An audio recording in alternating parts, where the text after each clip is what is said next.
Tumatawag si Kuya Chris. Hanap si Tita Budi. Sabi ko lumabas kayo at ayan, pupuntahan ko kayo. Okay, sige mamaya. Bilis lang. Kaden, saan kayo pumunta? Ay, sabay kina Madam, punta natin si Kilachi. Hindi, nag-walking sila niyan. O sige, doon tayo. Right ka, China. Walking. Kaden! Kaden! Hey!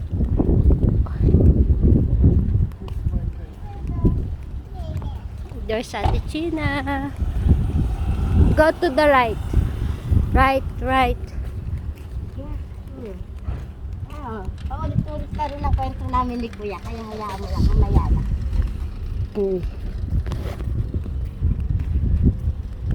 Ala naman tabala mo, alikabok kang mata. Ala naman to. Alan Sands. Wow, sarap ng hangin. Pwede na. Pwede. It's time. Nagwa-walking po pala sila. Sumunod ako. Sinundan ko sila. Say hi. Kasi tumawag si Tito Chris, no? Eh di napasama na ako. Uuwi na after. O, video ko muna sila. Sa harap kasi mauna ka. Likod lang makikita. Good lang. Nag-request pa? Sa harap daw. Request pa ako. Yeah. Saan makita natin sila Tito Lee?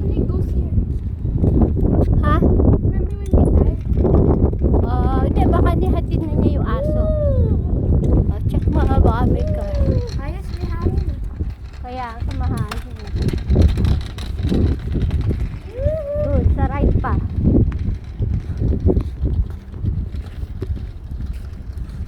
Sa right pa, Ate China.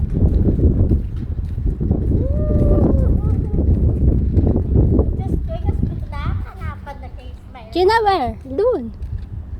Dito.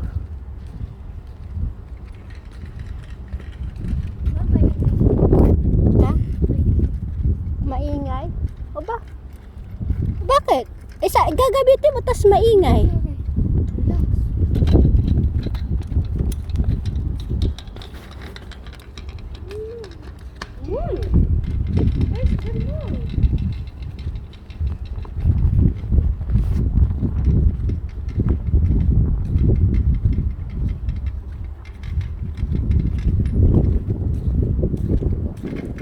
Steady ka lang sa isang para kung may sasakyan, nakikita ka.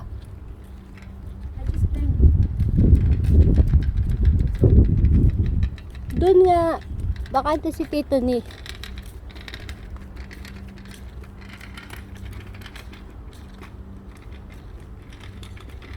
Iikot tayo, diretso ka. Okay, then.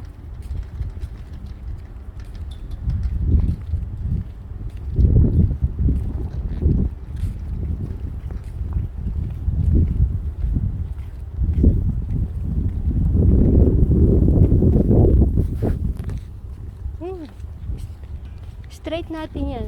Hanggang doon sa doon. Ang saya-saya. Ang saya-saya. Ang saya-saya. Nakalabas po kami. Ang katindahan bakunin eh. Wow.